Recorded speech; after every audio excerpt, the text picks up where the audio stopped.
Acte 3 verset 19. Très bien. Repentez-vous. Que tout le monde dise « Repentez-vous ». Tournez-vous vers la personne à côté de vous et dites « Repentez-vous ». Tournez-vous vers l'autre personne et dites « Repentez-vous ». Tournez-vous vers la personne derrière vous et dites « Repentez-vous ». Tournez-vous vers 3 personnes et dites « Repentez-vous. Repentez-vous. Repentez-vous ». Mon message est très simple ce matin, pas de repentance, pas de réveil. D'accord. Ils disent que personne n'a dit Amen. Laissez-moi changer le message. Amen. Amen. Pas de repentance, pas de réveil. Pas de repentance, pas d'effusion du Saint-Esprit. Pas de repentance, pas de gloire de Dieu. Pas de repentance, pas de miracle. Tout commence par la repentance. Je dis que tout commence par la repentance. D'accord, 5 personnes par ici. Laissez-moi essayer ceci. Je dis que tout commence par la repentance. Ces gens-là sont plus nés de nouveau que ceux-ci. La Bible dit « Repentez-vous donc et tournez-vous vers Dieu, afin que vos péchés soient effacés, afin que des temps de rafraîchissement, c'est-à-dire le réveil, viennent de la part du Seigneur. » S'il n'y a pas de repentance, il n'y a pas de temps de rafraîchissement. Père, répands sur cette maison l'esprit de repentance. Que quelque chose de nouveau soit répandu sur ma vie. Que chacun ici reçoive l'esprit de repentance. Le monde entier est entré dans une nouvelle phase. La phase dans laquelle nous sommes réellement entrés, en tant que monde, s'appelle la saison des jugements divins de Dieu. Dieu va secouer tout ce qui peut être secoué, et tout ce qui peut être secoué sera secoué.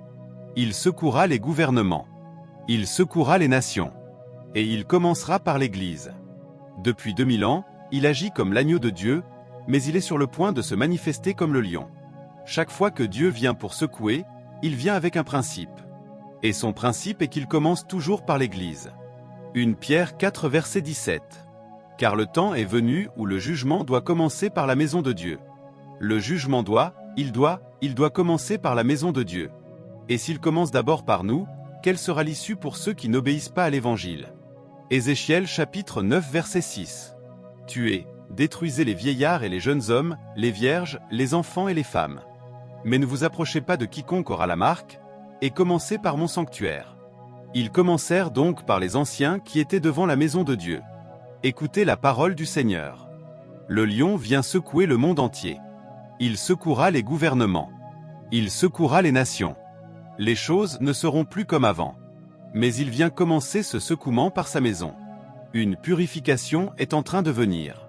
Et de cette purification sortira la manifestation des fils de Dieu. Oui, Seigneur. Ésaïe 30 versets 26 et 27 nous disent que la lumière de Dieu, la gloire de Dieu, va augmenter avec une puissance multipliée par 7. La lumière de la lune et la lumière du soleil. Le soleil donne sa puissance à la lune. La lune reçoit sa puissance du soleil. Jésus est le soleil. L'Église est la lune. Et la Bible dit que la lumière du soleil et celle de la lune seront multipliées par 7. Si vous appréciez la présence de Dieu ici aujourd'hui, et si dans cette atmosphère certaines personnes tombent sous l'onction, il vient une puissance qui sera 7 fois plus grande que ce que vous expérimentez maintenant. Cela va être si puissant. Cela va être si redoutable. Mais regardez le verset suivant. Verset 27. Voici, le nom de l'Éternel vient de loin, brûlant de colère, et son fardeau est lourd. Ses lèvres sont pleines d'indignation, et sa langue est comme un feu dévorant. Oui, la gloire vient. Alléluia. La gloire vient. Alléluia. La gloire vient. Alléluia.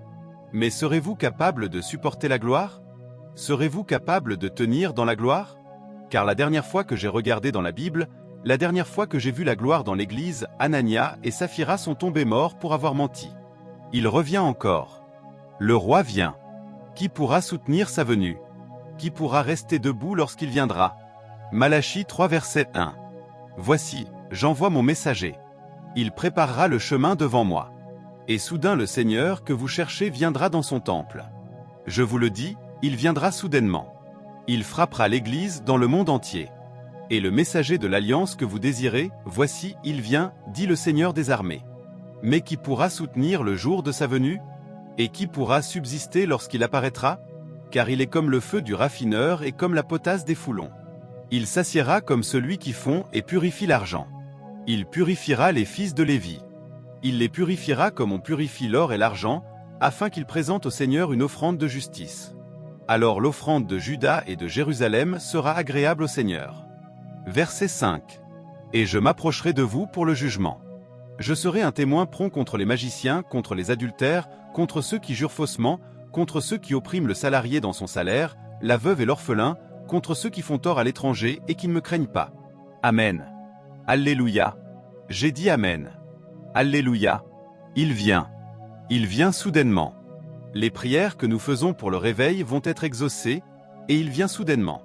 Mais lorsqu'il viendra, qui pourra soutenir la venue du Seigneur? Il vient comme un feu du raffineur. Ce mot, feu du raffineur, en hébreu, est appelé Makadiska. Vous le connaissez comme Jéhovah Jireh, le Dieu qui pourvoit. Vous le connaissez comme Jéhovah Rapha. En réalité, vous connaissez tous les beaux noms de Dieu. Mais il possède aussi des noms redoutables. L'un de ces noms redoutables est Magadisa. Il est un feu du raffineur. Il vient pour nous purifier comme l'or. Lorsqu'un raffineur d'or raffine l'or, il augmente la chaleur jusqu'à une très haute intensité. Les orfèvres chauffent généralement l'or jusqu'à ce que les impuretés remontent à la surface, jusqu'à ce que l'or se sépare des scories. J'ai une bague en or. Ce n'est pas de l'or véritable, mais c'est de l'or. Le véritable or est de l'or 24 carats. Celui-ci est d'environ 10 carats. 10 parts sont de l'or pur. Les 14 autres parts sont constituées de nickel, de laiton, de bronze et de toutes sortes d'autres métaux. L'or que vous portez n'est pas de l'or. Avant que vous ne voyiez de l'or véritable, de l'or pur à 100%, tous ces autres métaux plus résistants ont été fondus et retirés. L'or véritable, l'or 24 carats, est très doux. Il est malléable et flexible. Ce que vous avez n'est pas de l'or véritable. C'est très rigide, très dur. Si vous appuyez dessus, il ne se plie pas. Le véritable or, lorsque vous appuyez dessus comme ceci, se plie. Demandez à la personne à côté de vous. Es-tu de l'or véritable ou es-tu un mélange? Que s'est-il passé? L'or véritable est le métal le plus brillant de la planète. Il est si brillant et si pur qu'il est en réalité translucide. Le véritable or est translucide. Plus l'or est pur, plus on peut voir à travers lui. Lorsque vous arriverez au ciel, vous verrez le véritable or. Les rues du ciel sont faites d'or pur. Lorsque vous les regarderez, vous verrez votre visage. Lorsque vous les regarderez, vous pourrez voir à travers elles. Ce que vous avez, c'est un mélange. Demandez à la personne à côté de vous, es-tu de l'or véritable? Es-tu transparent? L'or véritable est le meilleur conducteur d'électricité. Lorsque vous avez beaucoup de mélange à l'intérieur, vous bloquez la circulation de la puissance. La puissance ne peut pas passer à travers vous parce qu'à l'intérieur de vous il y a du nickel, il y a du laiton, il y a de l'étain, il y a du cuivre, il y a de l'aluminium, et la puissance est bloquée. C'est pourquoi le feu du raffineur vient sur l'Église. Le véritable or est très, très précieux. Et la Bible dit que lorsque le feu du raffineur viendra. Malachie, revenons au chapitre 3 versets 3 et 4. Malachie 3 versets 3 et 4. La première chose qu'il purifiera sera nos relations financières et monétaires.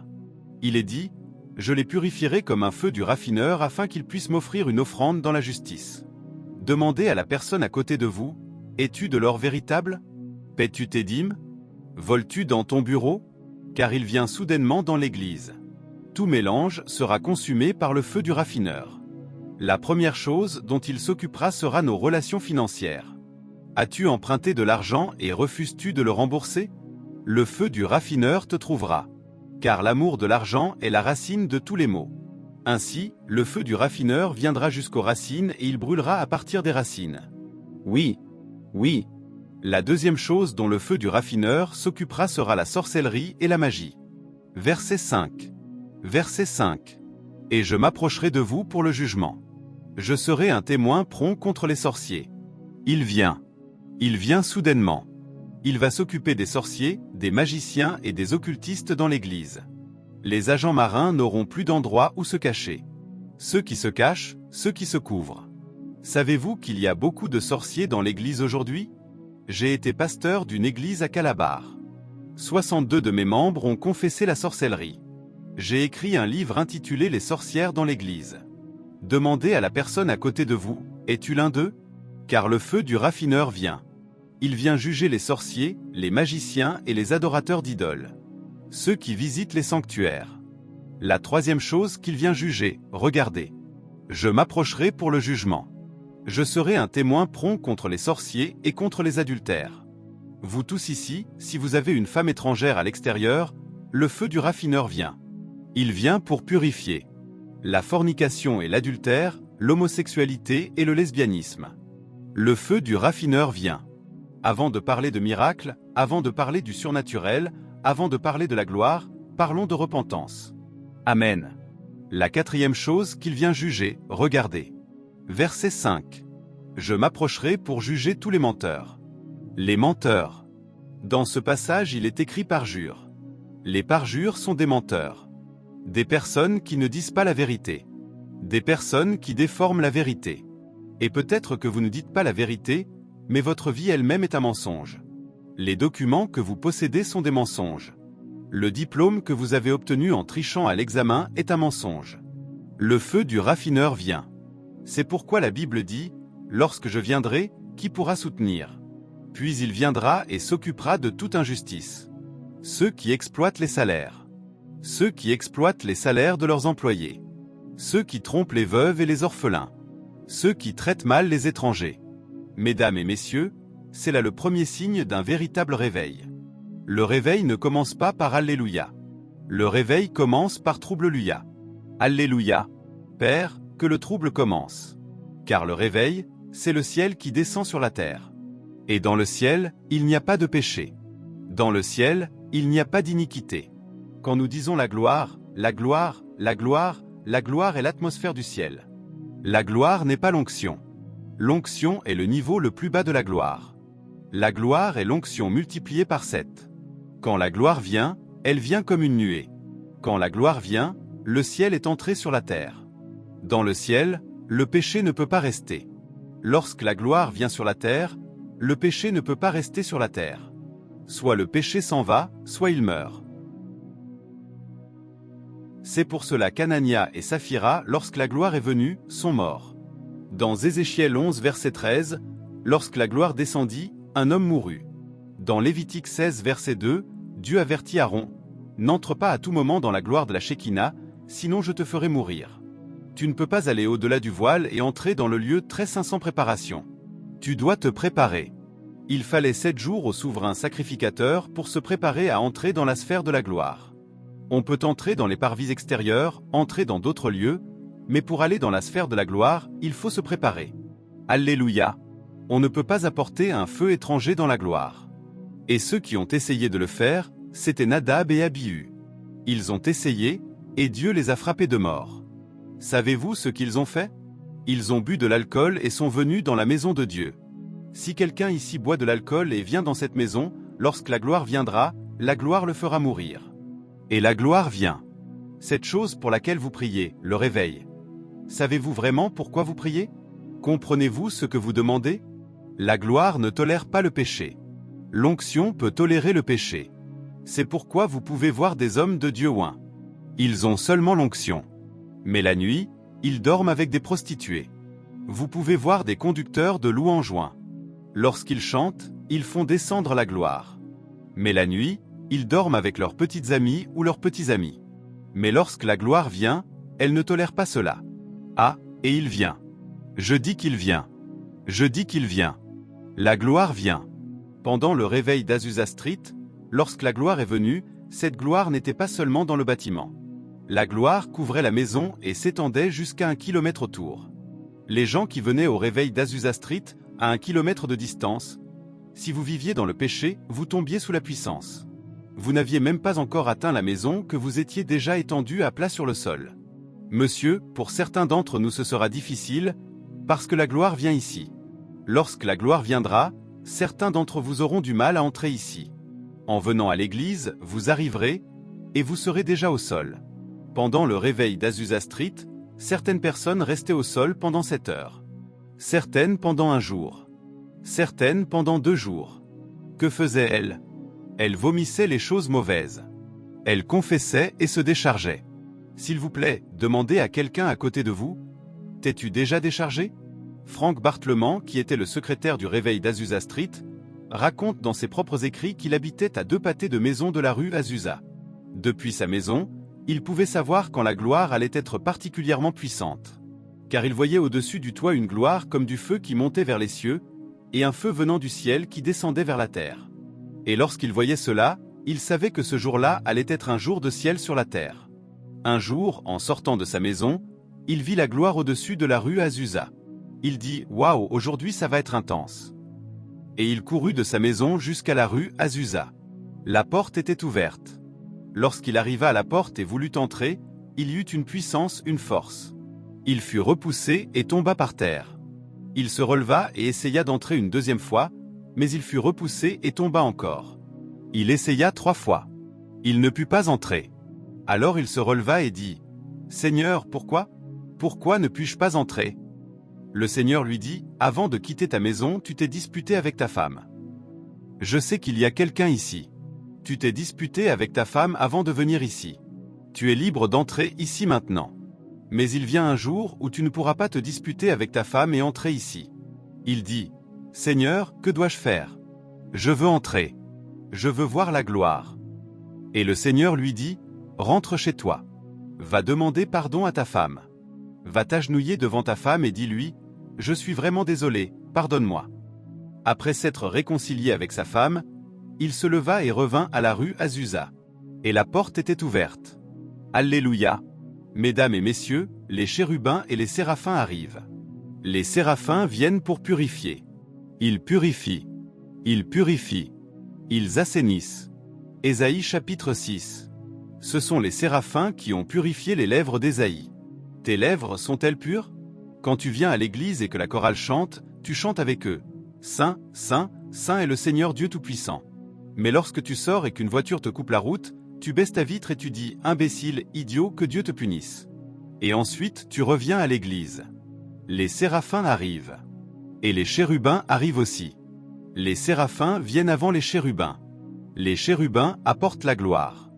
Les chérubins sont les porteurs de la gloire. Les chérubins portent le trône de Dieu. Ils transportent le trône de Dieu d'un endroit à un autre. Mais la gloire ne peut pas venir avant que les séraphins ne soient venus. Les séraphins purifieront.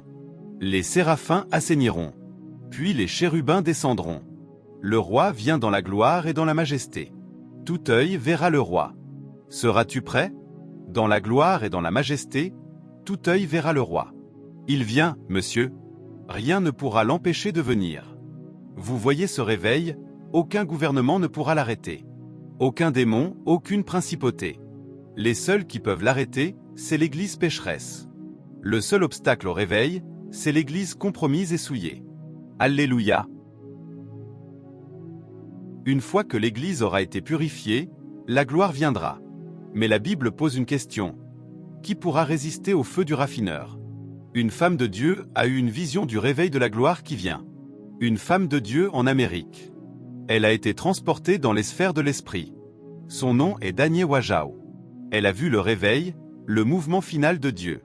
Elle fut conduite dans 4, 5, 6 grandes églises où la gloire est descendue. Et elle a vu le même scénario dans toutes ces églises. C'était de très grandes églises avec des prédicateurs très connus. Lorsque la gloire est venue, elle a vu, dans une église de 2000 personnes, 1950 personnes toutes prosternées face contre terre. 1950, y compris les pasteurs, y compris les diacres, y compris les conducteurs de louanges. Ils ne pouvaient pas se lever. Ils ne pouvaient même pas relever la tête. La gloire, qui est le poids, la lourde présence de Dieu, reposait sur eux. Alléluia. Puis elle a vu environ 20 personnes assises, et seulement 3 ou 4 personnes capables de rester debout dans la gloire. Elle demanda, « Seigneur, qu'est-ce que cela signifie ?» Elle vit aussi certaines personnes ramper sur le ventre, essayant de sortir. Car lorsque la gloire vient, il y a des gens qui ne peuvent pas supporter la gloire. Lorsque la gloire vient, certaines personnes cherchent à sortir.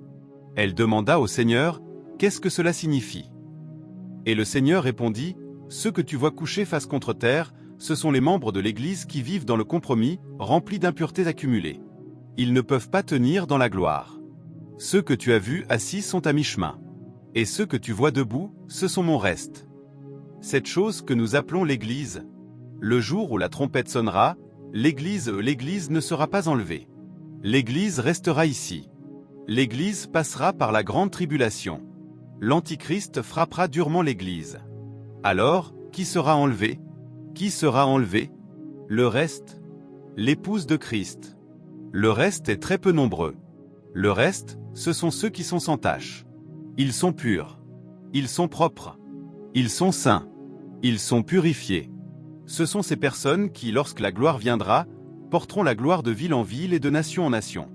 Alléluia! C'est pourquoi je crie chaque jour: Seigneur, purifie-moi. Seigneur, sanctifie-moi. Seigneur, s'il y a quelque mal en moi, déracine-le, car la gloire vient. Ce message que vous entendez aujourd'hui, Dieu vous prépare. Parce que la gloire vient. Alors Malachie pose une question. Malachie 3, verset 2. Qui pourra soutenir le jour de sa venue? Et qui pourra subsister lorsqu'il apparaîtra? Je prie pour moi-même. Je prie pour vous. Que vous puissiez rester debout lorsque la gloire viendra. Qui pourra rester debout? Ésaïe répond à la question.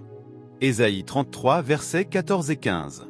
Les pécheurs en Sion, Sion représente l'Église, sont saisis de crainte. La peur surprend les hypocrites. Oui, un jour vient.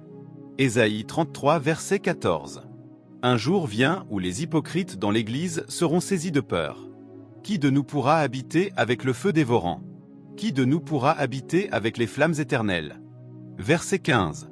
Celui qui marche dans la justice et qui parle avec droiture. Celui qui méprise le gain obtenu par l'oppression. Celui qui refuse les pots de vin en retirant ses mains. Celui qui ferme son oreille pour ne pas entendre parler de sang. Celui qui ferme ses yeux pour ne pas voir le mal. Oui, tes yeux ne sont pas autorisés à regarder tout. Tu veux voir la gloire.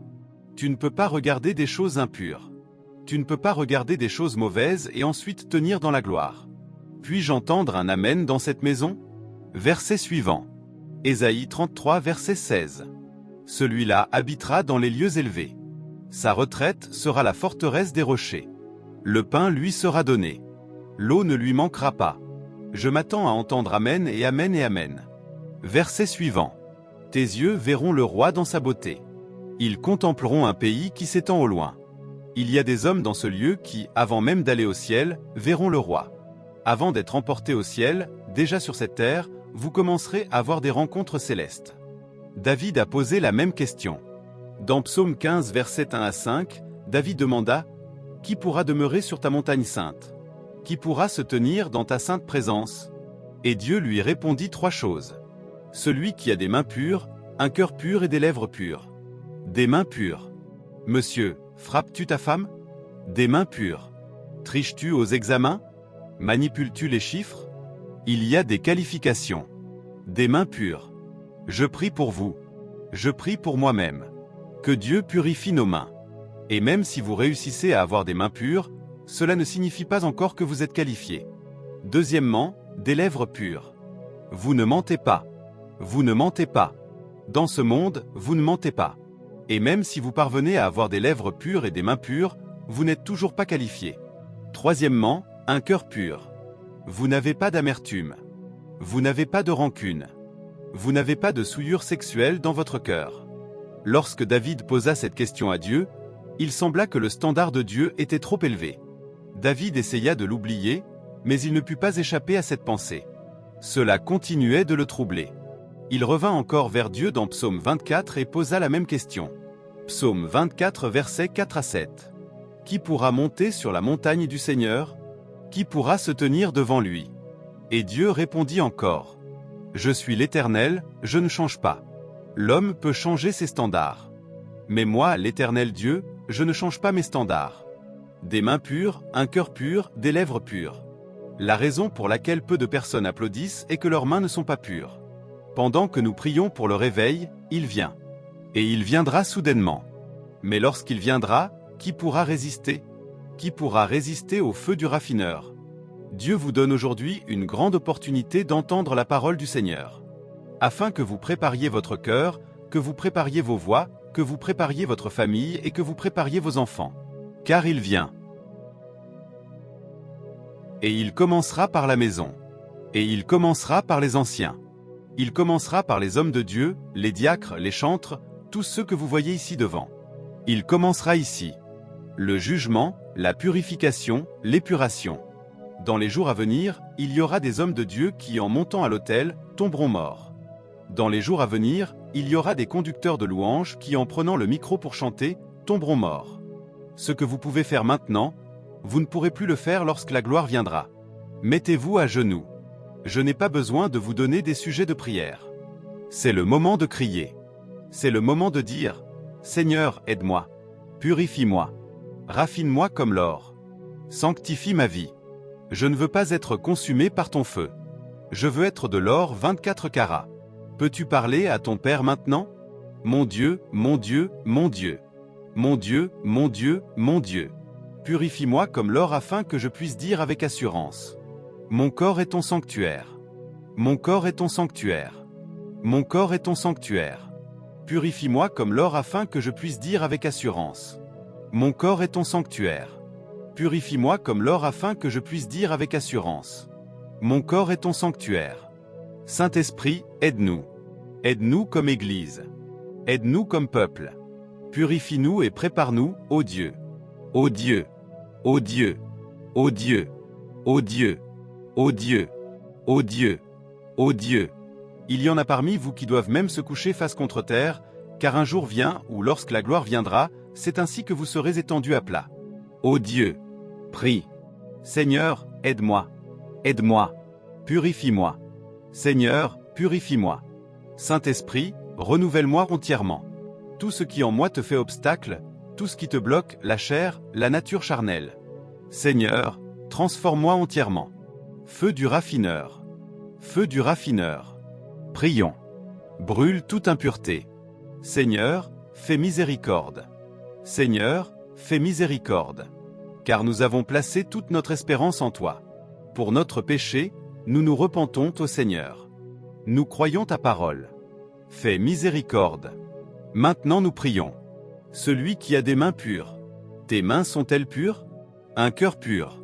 Des lèvres pures. Celui qui n'a pas juré faussement. Voilà les conditions. Voilà les critères. Ô Dieu. Oui Seigneur. Ô Dieu. Oui Seigneur. Ô Seigneur. Jésus. Jésus. Jésus, aide-nous ce matin. Saint-Esprit, aide-nous. Ô Seigneur. Prépare un peuple. Prépare un peuple pour ta gloire. Merci Saint-Esprit. Ô Seigneur, fais miséricorde. Ô Seigneur, fais miséricorde. Car nous avons placé toute notre espérance en toi. Au nom de Jésus. Vous pouvez vous asseoir, bien-aimés. Ceci est la parole du Seigneur. La nuit dernière, vers 23h, j'avais un autre message à prêcher. Et le Saint-Esprit m'a parlé d'une voix douce et calme, « Prêche la repentance ». Et j'avais conclu que j'allais prêcher un message sur la repentance. Mais lorsque je me suis couché pour dormir, vers 1h du matin, le Saint-Esprit est venu encore. Il m'a dit, « Ce message sur la repentance que tu veux prêcher, ce n'est pas celui-là. Tu prêcheras sur le feu du raffineur. » Et il m'a gardé éveillé. Il a commencé à télécharger en moi ce que je vous prêche aujourd'hui. Depuis 1h du matin, il déversait ce message. Il m'a dit qu'il a choisi cette assemblée. Il vient dans cette maison. Mais le jour où il viendra, qui pourra rester debout? Il vient avec une gloire que vous n'avez jamais vue. Il vient avec une gloire si puissante, si incroyable. Dans cette gloire, des miracles de recréation auront lieu chaque jour. Dans cette gloire, cette maison, ce bâtiment actuel, ne pourra pas contenir l'afflux des personnes qui viendront ici. Lorsque la gloire viendra, les responsables du gouvernement viendront ici. Les grands et les puissants, les petits et les plus humbles. Ils afflueront ici lorsque la gloire viendra. Ils apporteront des infirmes dans des fauteuils roulants. Avant même d'entrer dans la maison, ils sauteront hors de leurs fauteuils roulants. Lorsque la gloire viendra, l'hôpital général fermera. Lorsque la gloire viendra. Mais vous devez vous préparer à l'accueillir. Vous devez vous préparer. Il est un Dieu saint.